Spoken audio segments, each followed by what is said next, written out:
Loh. Assalamualaikum warahmatullahi wabarakatuh. Waalaikumsalam. Yang hormat Bapak Kepala Sekolah Siswa Tegasari, Bapak yang SD dan juga para bapak dan ibu guru SD 2 Tegasari yang saya hormati. Perkenalkan, saya kali ini akan menyampaikan tentang diseminasi penyebaran pemahaman kepada rekan guru di SD 2 Tegasari tentang pemahaman budaya positif.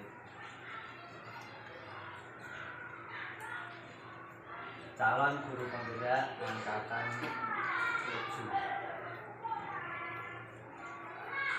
Dalam program pendidikan guru penggerak ini saya sudah sampai pada modul 1, di mana modul 1 ini ada 4 modul. Fokus pada kali ini saya akan sedikit menyampaikan tentang budaya positif. Budaya positif adalah perwujudan dari nilai-nilai atau keyakinan universal. Budaya positif di sekolah ialah nilai-nilai, keyakinan-keyakinan, dan kebiasaan-kebiasaan di sekolah yang berpihak pada murid agar murid dapat berkembang menjadi pribadi yang kritis, penuh hormat, dan bertanggung jawab. Intinya budaya positif adalah sesuatu perbuatan yang positif yang dilakukan di sekolah. Ini ada hubungannya dengan disiplin. Apakah makna disiplin? Disiplin berasal dari bahasa Latin yaitu disiplina, yang artinya adalah belajar. Disiplin diri membuat orang menggali potensinya menuju sebuah tujuan apa yang dia hargai. Namun di lingkungan kita disiplin telah berubah maknanya, tidak lagi belajar tetapi untuk mendapatkan kepatuhan, sesuatu yang dilakukan seseorang pada orang lain untuk mendapatkan kepatuhan. Kecenderungan umum ini adalah menghubungkan kata disiplin dengan ketidaknyamanan, bukan dengan apa yang kita hargai atau pencapaian suatu tujuan mulia. Disiplin positif ini ada 4 hal. Tadi makna disiplin, teori, motivasi, 5 posisi kontrol, dan 5 kebutuhan dasar manusia. Yang selanjutnya tentang perubahan paradigma stimulus respon dan teori kontrol. Stimulus respon dengan teori kontrol ini lebih baik yang teori kontrol. Nah, dalam teori kontrol kita berusaha memahami pandangan orang lain tentang dunia. Sedangkan yang stimulus respon ini kita mencoba mengubah agar orang berpandangan sama dengan kita. Nilai-nilai kebajikan universal. Dalam budaya positif tentu di dalamnya ada nilai-nilai kebajikan universal. Di antaranya ada nilai kebajikan yang ingin dicapai oleh setiap anak Indonesia yang kita kenal dengan profil pelajar Pancasila. Ada 6 poin. Teori motivasi perilaku manusia. Ini ada 3 macam. Yang 2 dari motivasi eksternal dan yang 1 dari motivasi internal. Selanjutnya perbedaan hukuman dan konsekuensi. Ini kalau hukuman ini lebih kepada paksaan, kalau konsekuensi ini pada stimulus tanggapan. Konsep diri yang buruk kalau hukuman, kalau yang konsekuensi ini konsep diri yang baik. Terus dalam budaya positif tadi ada restitusi. Restitusi itu apa? Restitusi adalah proses menciptakan kondisi bagi murid untuk memperbaiki kesalahan mereka. sehingga mereka bisa kembali pada kelompok mereka dengan karakter yang lebih kuat. Ciri-ciri restitusi: memperbaiki hubungan, tawaran dan atau bukan paksaan, terus fokus pada solusi. Jadi contohnya apabila ada anak yang melanggar peraturan atau anak yang melanggar tata tertib di sekolah, ini bisa kita lakukan restitusi. Selanjutnya tentang identitas, hukuman, konsekuensi, dan juga restitusi. Ini ketiga-tiganya ini berbeda. Kalau hukuman ini lebih berperilaku pasif atau agresif meningkat. Kalau yang konsekuensi ini lebih pada monitoring dan supervisi. Kalau yang restitusi ini murid belajar bertanggung jawab untuk perilakunya. Menurut Ki Hajar Dewantara, merdeka itu artinya adalah tidak hanya terlepas dari perintah, akan tetapi juga cakap buat memerintah diri sendiri. Ini yang selalu ditekankan dalam program studi pembela, bahwa merdeka itu tidak hanya terlepas dari perintah, tapi kita juga harus cakap dalam memerintah. Yang selanjutnya tentang budaya positif. Ini secara umum yang di dalamnya ini ada lingkungan positif, terus ada keyakinan kelas, dan juga ada peraturan. Peraturan dengan keyakinan kelas ini berbeda. Kalau peraturan ini selalu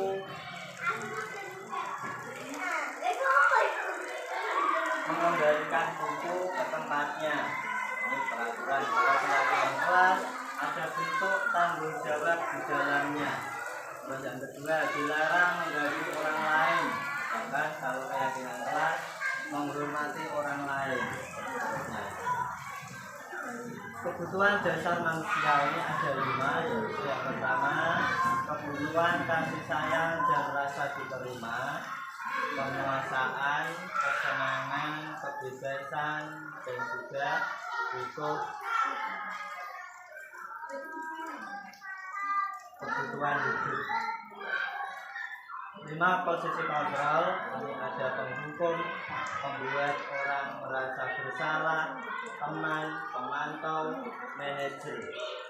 Ini yang harus kita lakukan terhadap anak, terhadap murid-murid kita. Kita bisa melakukan pendekatan sebagai teman atau sebagai manajer, ini yang sangat diharapkan. Tetapi biasanya guru-guru itu pendekatannya menggunakan yang penghukum atau yang membuat orang merasa bersalah ini. Ketika ada anak yang melanggar, langsung dikasih sanksi, langsung dihukum, langsung di justice. Selanjutnya tentang segitiga restitusi. Yang pertama, menstabilkan identitas. Ini segitiga restitusi ini tadi bisa diterapkan ketika ada anak yang melanggar peraturan sekolah atau peraturan di dalam kelas. Yang pertama, kita bisa menstabilkan identitas terlebih dahulu. Caranya dengan berkata, dulu berkata berbuat salah itu hal yang manusiawi. Jadi kita tidak langsung menyalahkan murid tadi. Terus yang kedua, validasi kebutuhan. Jadi kita tanya, kenapa dia melakukan itu, apa alasannya, terus apa yang dia lakukan itu tadi penting apa tidak, terus besok dilakukan lagi atau tidak, dan seterusnya. Yang terakhir, menanyakan keyakinan. Ini perlu kita tanamkan kepada murid kita tentang keyakinan yang baik, yang positif tadi. Ini ada sedikit contoh segitiga restitusi.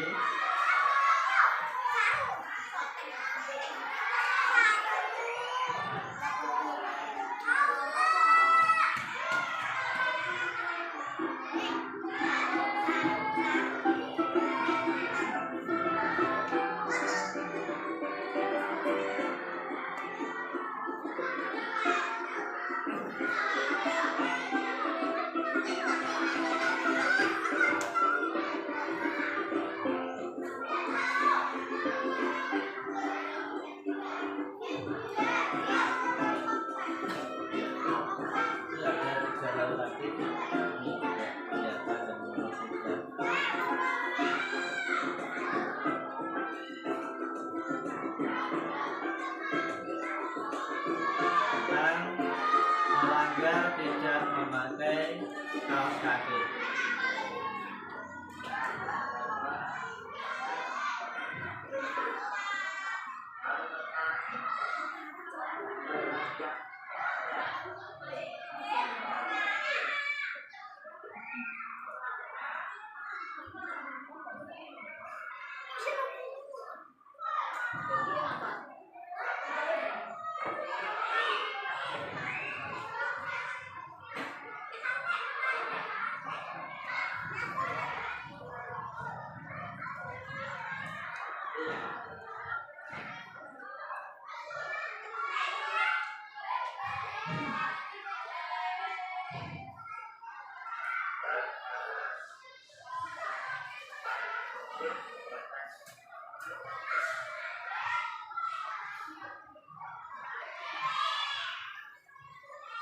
Oke, itu tadi tentang budaya positif yang sudah saya terima dari program pendidikan guru kerja.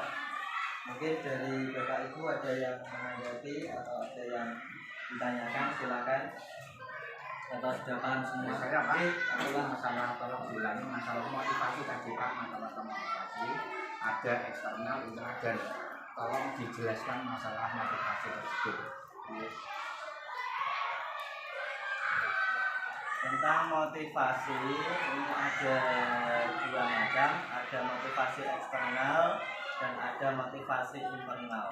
Ini merupakan teori motivasi perilaku manusia. Yang motivasi eksternal ini untuk menghindari ketidaknyamanan atau hukuman apa yang akan terjadi apabila saya melakukannya. Terus yang kedua, untuk mendapatkan imbalan dari orang lain atau institusi tentang apa yang akan saya lakukan apabila saya melakukannya. Ini kadang timbul dari perilaku murid-murid kita. Kadang ada anak yang suka sekali ketika dikasih PR gurunya. Karena apa? Nanti akan dipuji oleh gurunya atau mendapatkan hadiah dari gurunya. Itu termasuk motivasi eksternal. Sedangkan yang motivasi internal ini yang dari dalam dirinya sendiri, ini untuk menghargai diri sendiri. Saya akan menjadi orang yang seperti apa bila saya melakukannya.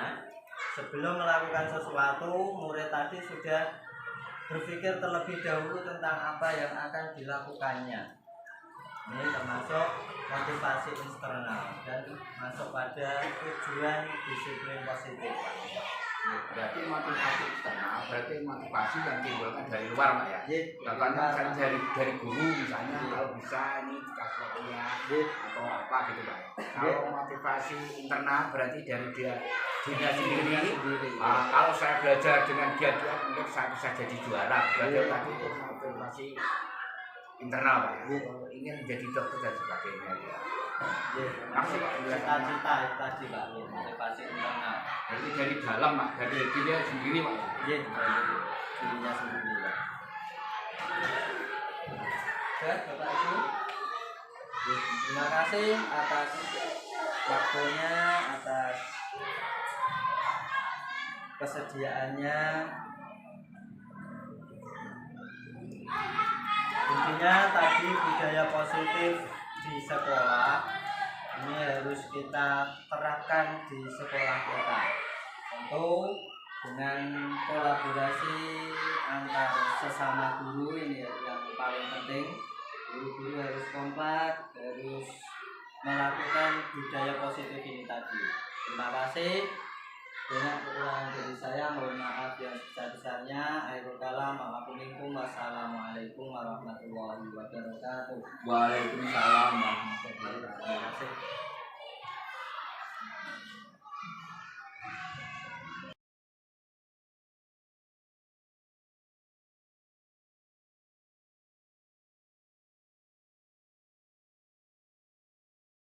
Assalamualaikum warahmatullahi wabarakatuh.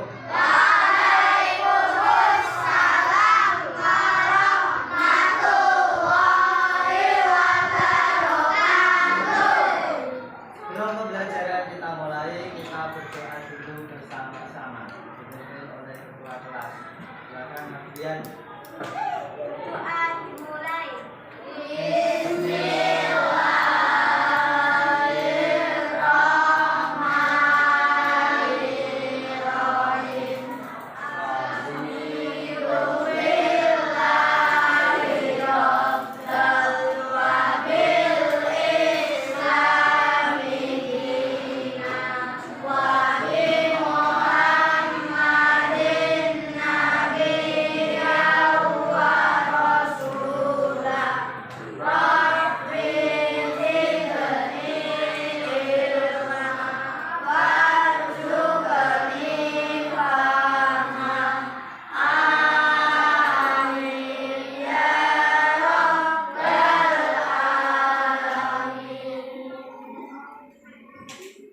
Bagaimana kabarnya anak-anak?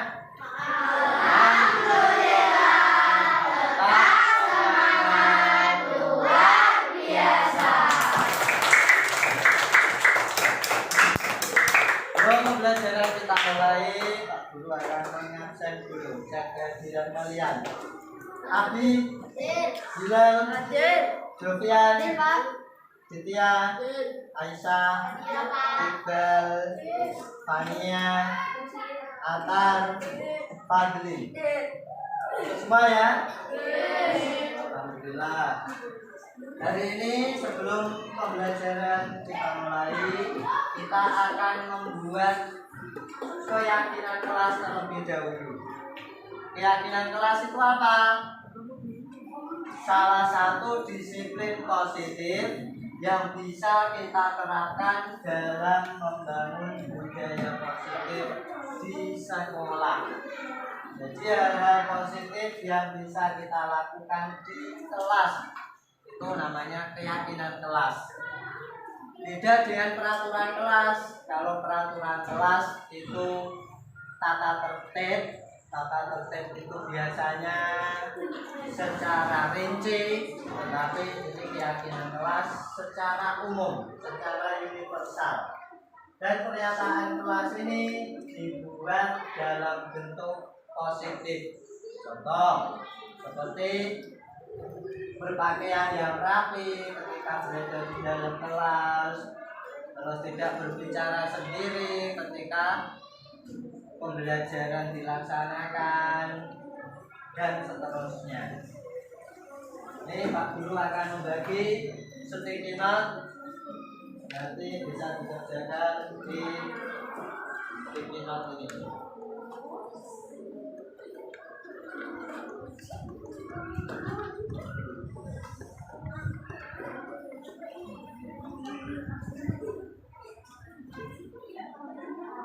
Sebelumnya Pak Guru akan bagi kelompok yang paling utara kelompok 1, dan sebelahnya kelompok 2, yang tengah selatan ini kelompok 3, yang terakhir kelompok 4 paling selatan.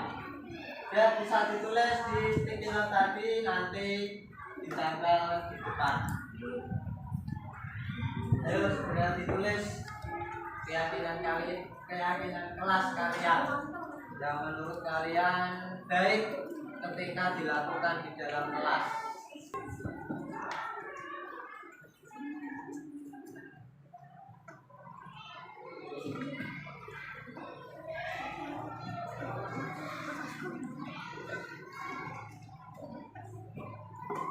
Boleh 2, boleh 3 kalimat pernyataan kelas, keyakinan kelas kalian. Sudah semua? Dan kalau sudah, kelompok 1 bisa ditempel di depan. Ini. Satu. Pas. Terus selanjutnya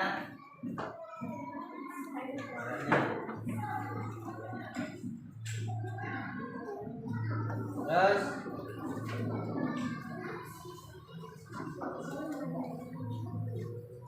saya langsung kasih di dalam sini.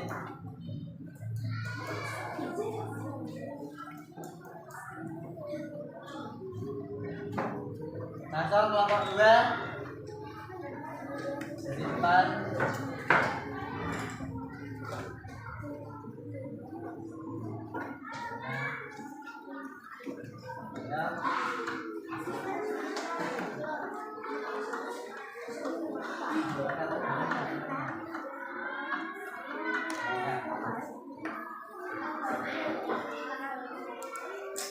Di kelas. Terus nomor 2 tidak boleh makan di kelas, tidak boleh minum di kelas, tidak boleh bermain di kelas. Kelompok 3 jangan makan di kelas, tidak boleh makan di kelas, tidak boleh berbicara di kelas, tidak boleh berbicara dengan teman sebangku ketika pelajaran. Terus kelompok 4 tidak boleh berbicara sendiri, tidak boleh makan dan minum saat pelajaran, dan tidak boleh bermain sendiri. Pakaiannya juga rapi, tidak boleh bertengkar dengan temannya ketika di kelas. Jadi kesimpulannya, keyakinan kelas ini nanti bisa disepakati bersama dan dilakukan bersama. Ada 8. Pertama, tidak boleh duduk di kelas. 2, tidak boleh makan di kelas. Tidak boleh ramai di kelas. Tidak boleh minum di kelas. Tidak boleh berbicara sendiri ketika pelajaran.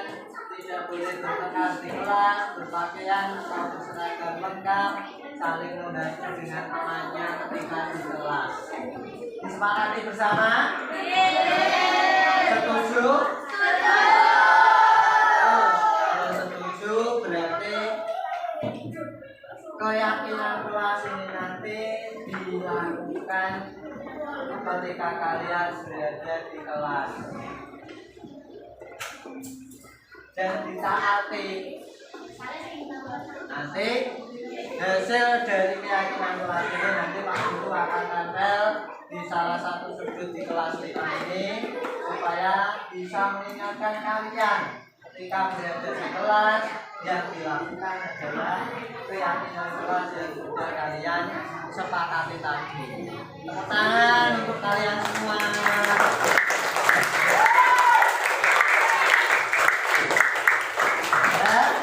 Pak Guru akhirul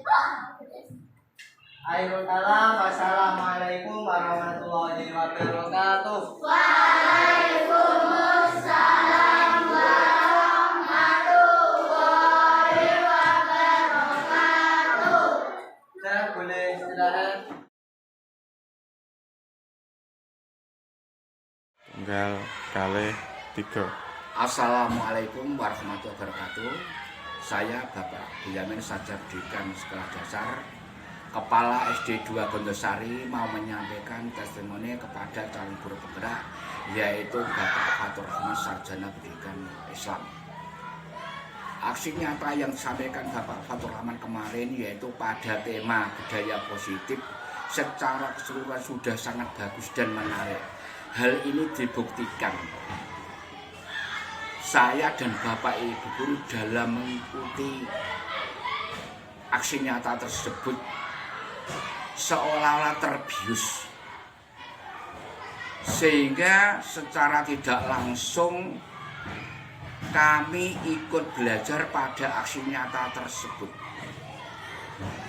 Harapan saya Bapak Ibu Guru dapat berkolaborasi dengan Bapak Fatur Rahman Sarjana Pendidikan Islam sehingga kegiatan belajar mengajar di SD 2 Gondosari dapat berlangsung dengan nyaman, ramah, senang, sehingga apa yang disampaikan Bapak Ibu Guru dapat serap oleh anak didik kita. Harapan ke depan lulusan SD 2 Gondosari mempunyai lulusan yang dapat berkompetisi dan berdaya saing, yaitu lulusan yang cerdas, berkualitas, berkarakter dan berakhlak mulia. Hal ini sesuai dengan visi SD2 Gondosari, yaitu terwujudnya generasi bangsa yang berakhlak mulia, sehat, cerdas, berkualitas. Demikianlah testimoni pada aksi nyata Bapak Fatur Rahman Sarjana Pendidikan Islam. Terima kasih. Assalamualaikum warahmatullahi wabarakatuh. Assalamualaikum warahmatullahi wabarakatuh.